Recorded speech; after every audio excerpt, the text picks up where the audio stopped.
안녕하십니까. 툭툭 재무해설연구소의 대표 재무해설가 정영래입니다. 오늘은 긴급진단 주식시장 두 번째 시간으로 기술적 분석 방법 중 엘리어트 파동이론과 다우 이론을 혼합해서 현재 시장을 함께 해석해보는 시간을 갖도록 하겠습니다. 오늘의 큰 주제는 다우지수를 분석해보면 우리나라 지수를 예견할 수 있다는 주제를 가지고 오늘 이야기를 해보도록 하겠습니다.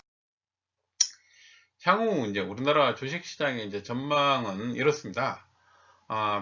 결론적으로는 별로 안 좋다는 얘기입니다.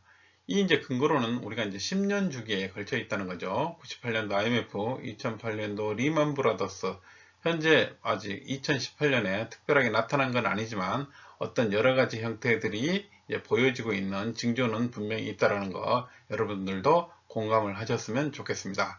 두 번째, 기업 이익은 2017년도 4, 4분기를 대비해 본다면 상당히 둔화되고 있다는 것을 보여주고 있고, 뭐 어떤 특정 기업들은 이 기업 이익이 급감하고 있다는 것을 여러분 스스로도 매스컴을 통해서 많이 보게 되고 있습니다.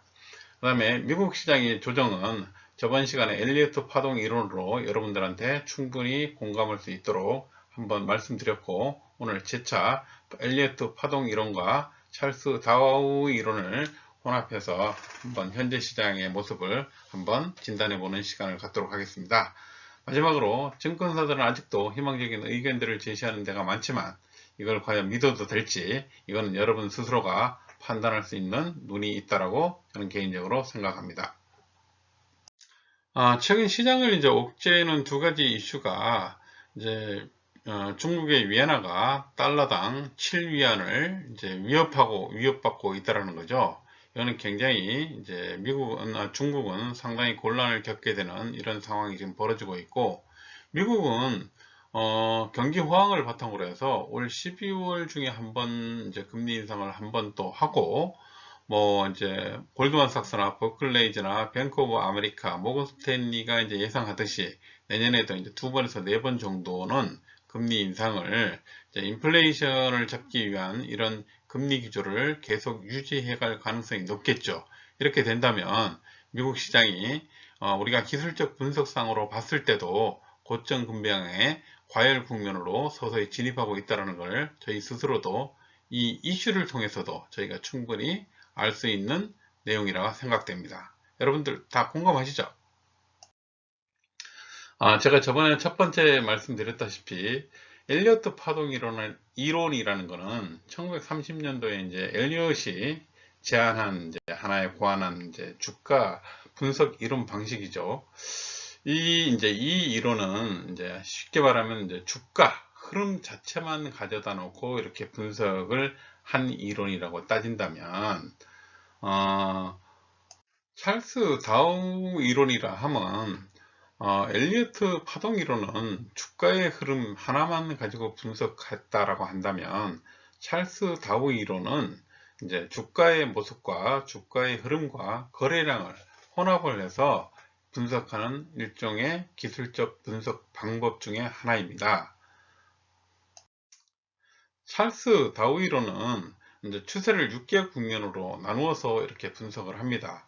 여기에 이제 요소는 우리가 이제 첫 번째 요소가 우리가 주가 요소가 하나 있고, 두 번째 요소가 우리가 거래량 요소를 가지고 이제 주가도 상승을 하고 거래량도 늘어가는 이런 국면을 우리가 매집 국면이라고 할 수 있고, 거래량은 그대로 있으면서 주가는 지속적으로 상승하는 국면을 상승 국면이라고 하고, 주가는 계속 상승하면서 거래량을 줄어가는 국면을 우리가 과열 국면이라고 이렇게 표현을 합니다. 그러면 여기에 이제 매집 국면, 상승 국면, 과열 국면을 우리가 엘리어트 파동 이론으로 같이 접목을 해보자면, 매집 국면은 이제 첫 번째 파동에 이제 해당될 거고, 상승 국면은 3파동을 얘기하는 걸 테고, 과열 국면은 5파동을 얘기하는 이런 형태라고 보시면 이해하기가 쉬우실 겁니다. 네 번째 국면이 주가도 떨어지고 거래량도 줄어가는 이런 국면을 분산 국면이라고 하고, 거래량은 그대로 있지만 주가가 급락을 하는 이런 국면을 우리가 공포 국면이라고 하는 거고, 거래량은 늘어가지만 주가가 계속해서 빠지는 국면을 우리가 마지막 심취 국면이라고 표현합니다. 자, 우리가 이제 두 가지 이론에 대해서 한번 알아보았습니다. 우리가 저번에 첫 번째 시간에 제가 엘리어트 파동 이론으로 다우 시장을 분석을 했을 때 우리가 상승 1파동은 27개월이 걸렸고 상승 3파동은 44개월이 걸렸고 우리가 5파동은 현재 진행 중인데 얘가 지금 현재 39개월을 이렇게 진행한 상황이라고 말씀드렸습니다. 과연 그러면은 현재 이 국면이 우리가 35파동이 진행되고 있는 이 국면이 과연 어떤 국면인지를 우리가 엘리어트 파동 이론만 가지고는 해석하기가 좀 애매했었습니다. 여기에 우리가 찰스 다우 이론을 갖다가 우리가 이제 같이 혼합을 해서 분석을 해보면 요 아래쪽에 있는 첫 번째 이게 붉은 선이 하단 이제 저점을 이어서 그려놓은 추세 상승 추세선을 하나 그려놓은 겁니다. 그 다음에 이제 두 번째는 그 위에 상단을 서로 연결한 상단 추세선을 양쪽을 갖다가 그려서 쭉 그려보았더니 이 하단 현재 39개월이 진행되고 있는 이 위의 국면이 굉장히 과열 국면이라고 보여지고 있습니다. 여기에서 보면 우리가 엘리어트 파동 이론에서는 5파동이 진행되고 있는 거지만 찰스 다우 이론으로 우리가 분석을 해보면 이 국면이 주가는 분명히 올라가고 있지만 거래량으로 분석을 해봤더니 거래량이 줄어들고 있는 전형적인 과열 국면으로 보여지고 있다는 겁니다. 그러면 결과적으로는 주가의 가장 마지막 최정점의 모습을 보여지고 있는 게 아닌가라는 해석이 가능하다고 생각됩니다. 앞서서 우리가 이제 미국의 다우 시장을 충분히 분석을 해 보았습니다.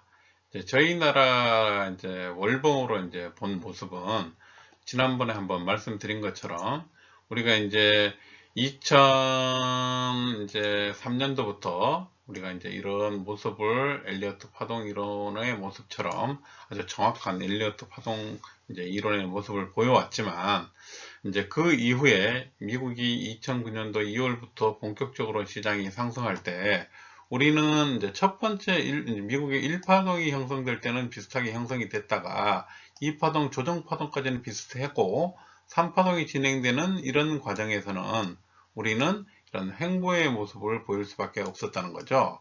그래서 저희 나라는 이런 엘리어트 파동 이론을 접목하는 것은 무리가 있어서 우리가 이제 찰스 다우 이론으로 추세 이론을 갖고 이렇게 분석을 해봐도 현재의 모습은 극히 별로 좋지 않은 모습이 되어 있다. 그래서 우리나라의 이제 향후 주식시장의 모습은 미국 시장이 본격적으로 조정을 받는다면 우리나라 시장은 지금보다는 좀 더 낮은 형태의 주가가 진행될 수밖에 없는 모습이 아닌가라는 생각을 해 봅니다.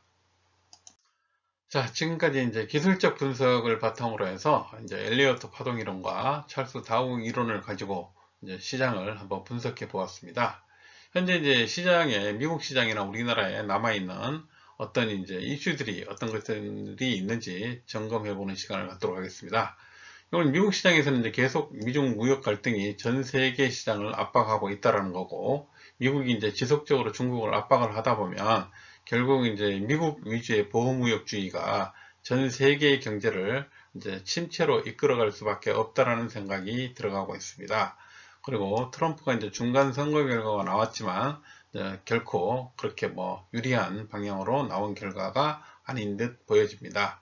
G20 정상회의에서 이제 미국과 중국이 서로 무역 갈등을 일부 해소하기로 했다고는 하지만 현재 가시적으로 나와 있는 내용은 없다라는 내용. 그 다음에 이제 올 연말에도 한번 올라간다 그러죠. 그리고 나머지 이제 내년에도 여러 기관들이 2번 내지 4번 정도의 금리 인상을 예고하고 있다는 사실. 결국은 이거는 외국인 자금을 이제 본국으로 회수시킬 수 있는 좋은 이제 하나의 소재가 된다라는 거. 우리나라에서 봤을 때는 이제 뭐 결국 이제 미중 간의 계속적인 무역 갈등이 우리나라 이제 중간재 수출을 해먹고 사는 입장에서 보면 상당한 큰 타격을 받을 수밖에 없다라는 거. 삼성전자가 액면 분할을 통해서 우리나라 주도주 상실이 됐다는 거.